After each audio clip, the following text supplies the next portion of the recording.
My therapist, Dr. Raymond, has cleverly deduced that I suffer from mild paranoia. But what the simple doctor does not understand is that I am not paranoid. I am prepared. You see, it is all a matter of perception. Dr. Raymond's reality was a linear one. He saw things in the first person, subjectively, in a straight line. I, on the other hand, saw reality in the third person, objectively, as the narrator, with a bird's eye view, scanning the entirety of reality's infinite depth and possibilities. And that being the case, along with the knowledge of the sins in my past, my fear of being tracked down and plotted against was not one of paranoia, but of sound logic. Much of that fear drives from guilt, I am sure. It is the little bit of human feeling left in me that clings to man's etiquette, believing I should answer for the crime I committed. I saw a priest who told me that the feelings of paranoia are signs of the guilty soul screaming for confession. But God has seen what I have done, and on my day of judgment, if He cannot see the reasoning to my actions, well, then He is just as short-sighted as Dr. Raymond.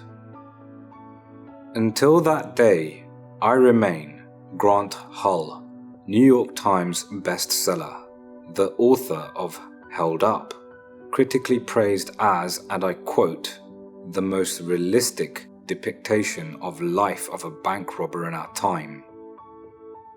My book has given me literary recognition, public praise, and wealth beyond my wildest expectations. Does this not prove, even as we punish and imprison the thieves, rapists, and murderers, that society secretly has a passionate yearning to swim in the dark thoughts of society's most evil creations? The publishing industry knows this, and year after year they publish weak attempts to capture the life of society's darkest. The books are penned by authors who pull their research from dramatic fiction or Hollywood movies. But when these authors, if that is what they choose to call themselves, draw upon inauthentic sources like Hollywood, they produce an inauthentic story. Then, the game of broken telephone begins, and author after author draws upon the inauthentic stories before him, creating an even more far-fetched attempt to capture the essence of the bank robber, the rapist, the murderer. But those books will come and go, making a small profit, but quickly forgotten in the collective consciousness of society. I wished not to be just another waste of paper, but one of the greatest writers of our time, of all time. If you look at the great authors of the past, such as Charles Dickens with Oliver Twist, or George Orwell with Down and Out in Paris and London, two undeniably honest commentaries on economic, social, and moral abuses of the ruling class. These works only achieved such high levels of authenticity from the authors actually taking to the slums and living with the down and out characters they would eventually reflect in their books. To write great literature, it is imperative that you know your characters intimately. When I first created my protagonist, he was so far from my country boy persona, I couldn't relate to the character. Jimmy, my bank robber, was a down-and-out kid from the Bronx who could no longer stand his bottom-of-the-list place in society, and so turns to a life of crime. I didn't know a thing about city life or desperation, so I researched. I read every book on bank robberies I could find. I watched every heist movie there ever was. I listened to every gangster rap album I could get my hands on. I learned much about the topic, and it helped me to create much more depth and authenticity to Jimmy and the characters around him. For example, I had originally intended Jimmy to burst into the banks guns blazing, wearing a gorilla mask and telling everyone to "get the fuck on the floor" while shooting off a couple of rounds into the ceiling. In the movies, this seemed pretty standard. But in real life, Hollywood's portrayal of the bank robbery is heavily flawed and out of date. Bank security has come a long way over the years. Maybe in the 1920s, John Dillinger and his gang could burst into a bank with guns drawn and stick around long enough to shoot it out with police. But not today.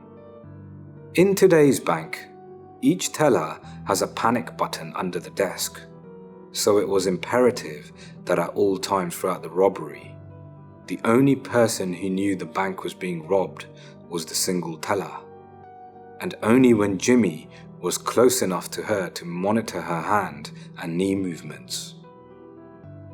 The best way to achieve that would be with a simple note handed to the teller once he was called from the line. Do you see how much research helps create authenticity? But these were things any and every author would do in preparation for their story. I didn't want to be just any author. I knew I needed a more aggressive approach if I was to be remembered with the likes of an Orwell or a Dickens. Over a scotch in a hotel lobby, I came to the terms that the only way to capture the raw energy of a bank robbery was to actually rob a bank. I chose a royal bank across town as a target. At first, I just stood in the lobby and watched.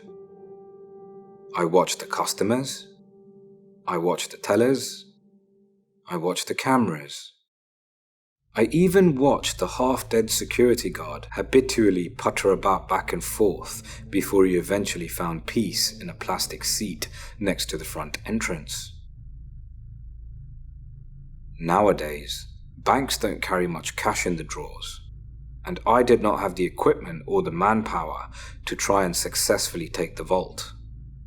But again, from my research on bank security measures, I knew that most tellers kept a robbery bag around that they were to give to a robber if ever faced with the situation. That's what I wanted to leave with. I knew the bills were marked, but I didn't care. I wasn't going to spend any of it. It wasn't for the money. It was for character research. I needed to witness the look of fear in the teller's eyes when I handed her the note, threatening to kill her if she did not cooperate. I had to document the doubts and second thoughts that would race through my head just before handing her the note. I needed to experience the pounding heartbeat and surge of adrenaline I would feel as I walked out the front door with a heavy bag of bills. And so, on a chilly day in September, I walked into that royal bank on Main Street and stood in line.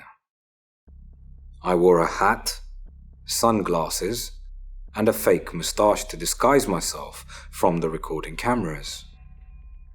One by one, I watched the person in front of me break from line and approach the teller, until, all too quickly, it was my turn to step forward. I kept my hand steady while handing her the note that warned her I was armed and would shoot if she made any signals or reached for the panic alarm. It instructed her to give me the robbery bag and everyone would be safe. The moments from when I handed her the letter to when she gave me the bag under her desk were the most intense. The 15 or so seconds it took seemed like an eternity. I thought my heart was going to beat right through my chest and land in a lap. It was not so much the teller that had me so on edge.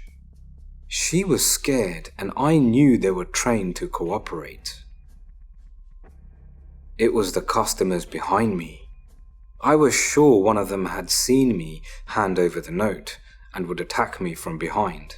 But I couldn't look behind me without arousing suspicion from security, and I couldn't risk taking my eyes off the teller's hands. Finally, she reached over the kiosk and handed me the unmarked bag, holding in her tears to the best of her ability. I turned and, bursting with elation and disbelief, quickly walked through the front door, passing the senior security guard, who may or may not have been taking a quick midday nap. I couldn't say for sure. All I could see was the street outside. Complete tunnel vision. Once outside, I walked around to the back of the building where the taxi I had arrived in waited for me on a back street, completely unaware of what just happened. He dropped me off at a McDonald's a few blocks down from where I disposed of my disguise in the bathroom garbage before hopping on a bus back to my neighborhood to count the score. Now that I had experienced the rush of criminality, I was ready to translate my recent enlightenment to paper and bring Jimmy from the Bronx to life. I understood him now.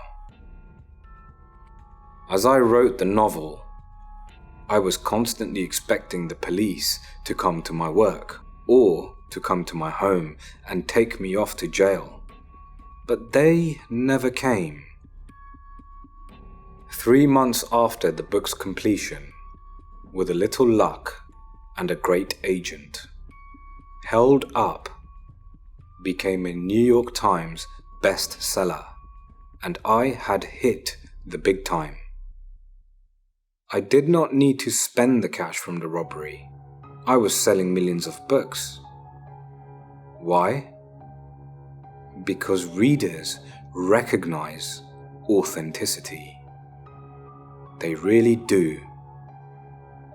I had trouble during the book tour though. I was forced to grab a pushy fan by the throat to remind him of who he was disrespecting. I don't deal well when dealing with the readers. The ones who read my story, living my experiences vicariously, never having enough guts to go out and do what I did. They used my experiences to escape their dreary, safe and pointless lives. How I loathe them. But it was this incident during a book signing in Los Angeles that my publishers came together and decided I needed to see a therapist, throwing Dr. Raymond uninvited into my life to accuse me of this paranoia. Things are better now that the book tour has ended and I am back in the comfort of my writing studio. Just the other day, I received a call from my agent letting me know the publishers have greenlighted my next novel proposal. With the recent popularity of the murder mystery genre, I've decided to create a story from the point of view of the killer. Genius, is it not? I am happy to say I have already begun my research. And I swear to both myself and my readership that I will pen the most authentic look into the mind of a murderer that mankind has ever had the privilege to gaze upon.